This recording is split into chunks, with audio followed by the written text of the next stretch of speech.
आज जो हम करवाने जा रहे हैं वो सेमेस्टर 2 का कैश बुक। क्या होता है ना कि बहुत सारे बच्चे ऐसे रहते हैं ना कि मतलब घर में जब भी पढ़ने बैठेंगे ना, सोचते कितना भी क्लास में टीचर करवा दे, लेकिन घर में पढ़ने बैठेगा तो बहुत सारे बच्चों का ये हैबिट रहता है कि एक बार यूट्यूब खोल के देखते हैं, और अगर अपने ही सेंटर का टीचर का वीडियो आ रहा होता है यूट्यूब में तो फिर मज़े मज़े है, कोई दिक्कत ही नहीं है। तो उन्हीं बच्चों को हम आधार मानते हैं और उसी के हिसाब से हम वीडियो बनाने जा रहे हैं। तो उम्मीद है कि आप लोग भी देखें, आप लोग भी सीखें। और आज के जो क्लास में हम लोग करने जा रहे हैं वह है क्लास 11 का जो है वह है कैश बुक करने जा रहे हैं। कैश बुक है ना, तो कैश बुक करने जा रहे हैं। कैश बुक किस तरीके से बनता है, रूल्स क्या है, कितने प्रकार के होते हैं, किस तरीके से बनाया जाता है, ये आज की वीडियो में पूरा डिटेल्स में समझने वाले हैं। एकदम बेसिक से जाऊंगा, फिर करना शुरू करते हैं क्लास। तो कैश बुक है क्या? देखो क्या होता है ना, कोई भी जब बिजनेस हम लोग करते हैं तो बिजनेस करने के लिए सबसे पहला चीज़ जो होता है वो होता है कैश। कैश जो होता है ना, धड़कन होता है, दिल की धड़कन होता है कैश। अगर कैश नहीं होगा तो बिजनेस चलेगा ही नहीं। बिजनेस चलाने के लिए कैश की आवश्यकता बहुत अधिक मात्रा में होती है, ठीक है। तो सबसे पहला चीज़ होता है कैश का हिसाब किताब रखना। देखो हर चीज़ के लिए हम लोग, जैसे सबसे पहला होता है कि हम लोग जर्नल बनाते हैं, जर्नल से लेज़र बनाते हैं, लेज़र से ट्रायल बैलेंस बनाते हैं। तो कुछ ऐसा चीज़ें होते हैं ना, उसके लिए पर्टिकुलर एक बुक बना लेते हैं हम लोग। जैसे टोटल क्रेडिट परचेस कितना किए, क्योंकि ह्यूज परचेस कर रहा है ना, एक बार तो परचेस कर नहीं रहे, तो टोटल क्रेडिट परचेस कितना किए, टोटल क्रेडिट सेल कितना किए, टोटल रिटर्न कितना हुआ, रिटर्न इनवर्ड कितना हुआ, आउटवर्ड कितना हुआ, ये सब चीज़ के लिए अलग से एक बुक बनाते हैं, उसको स्पेशल बुक कहते हैं। तो उसी में एक है हम लोग का कैश बुक, ठीक है। कैश बुक में सिर्फ यह देखेंगे कि हमारे पास कितना पैसा आया, कितना पैसा गया, और गया तो कहाँ गया, आया तो कहाँ से आया। सिर्फ कैश का हिसाब करना है, ठीक।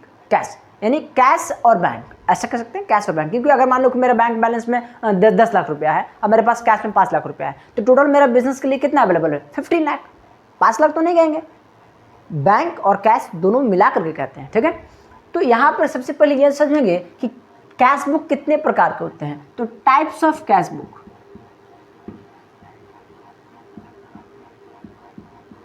कैश बुक कितने प्रकार के होते हैं। तो कैश बुक जो होते हैं ये single column cash book, double column cash book,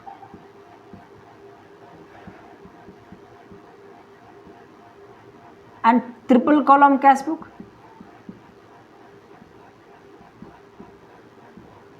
and last one जो होता है वो होता है पेटी कैश बुक। कौन सा कैश बुक? पेटी कैश बुक,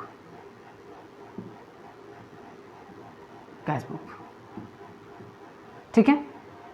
तो इतने प्रकार के हमारे पास कैश बुक अवेलेबल है, single column, double column, triple column and पेटी कैश बुक, ठीक है। तो एक एक करके हम लोग सीखने वाले हैं, एक एक चीज़ को समझेंगे, किस प्रकार से बनाया जाता है ये भी सीखेंगे, और किस तरीके से बनाने का रूल्स क्या है इसका ये भी सीखेंगे। तो सिंगल कॉलम में आइए, सिंगल कॉलम, इसमें या तो हम सिर्फ कैश का हिसाब रखेंगे या तो सिर्फ बैंक का हिसाब रखेंगे, ठीक है। या तो सिर्फ कैश का हमको बैलेंस देखना है या तो सिर्फ बैंक का देखना है, दोनों का हम नहीं देख सकते, इसीलिए इसका नाम पड़ा सिंगल, है ना। या तो कैश का देखेंगे सिंगल या तो बैंक का देखेंगे, ठीक है। और डबल कॉलम में कैश का भी देखेंगे प्लस बैंक का भी देखेंगे, ठीक है। यानी दोनों का हिसाब रखेंगे, किसमें? डबल कॉलम कैश बुक में, ठीक है।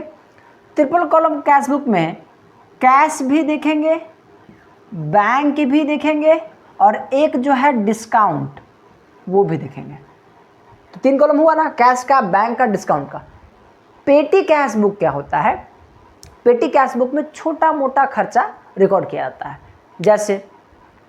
जैसे हो गया कि हम पेन ले आए, स्टेशनरी परचेस कर लिए, जैसे हो गया कि कहीं गए तो टैक्सी का भाड़ा लग गया, ये छोटा मोटा, कोई आया तो नाश्ता हो गया, चाय पानी हो गया, इस प्रकार से वहाँ पे खर्चा रिकॉर्ड किया जाता है, ठीक है। ओला हम बाद में देखेंगे, पहले एक एक करके ये सब का एक एक सम्स बनाएंगे। सम्स बनाने के बाद आज के क्लास में अगर हो सकता है तो ये बताऊँगा, नहीं तो फिर इतना में ही हम लोग निपटने वाले हैं, और अगले क्लास में हम उसको लेकर के डिटेल समझाएंगे, ठीक है।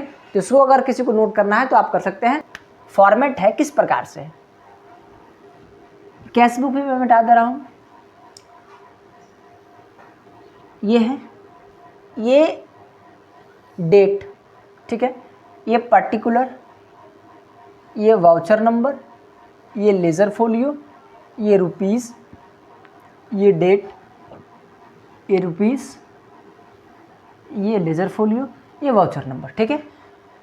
यहाँ पे लिखना है डेबिट, यहाँ पे लिखना है क्रेडिट, ठीक। यहाँ लिखेंगे डेट, यहाँ पे लिखेंगे पर्टिकुलर,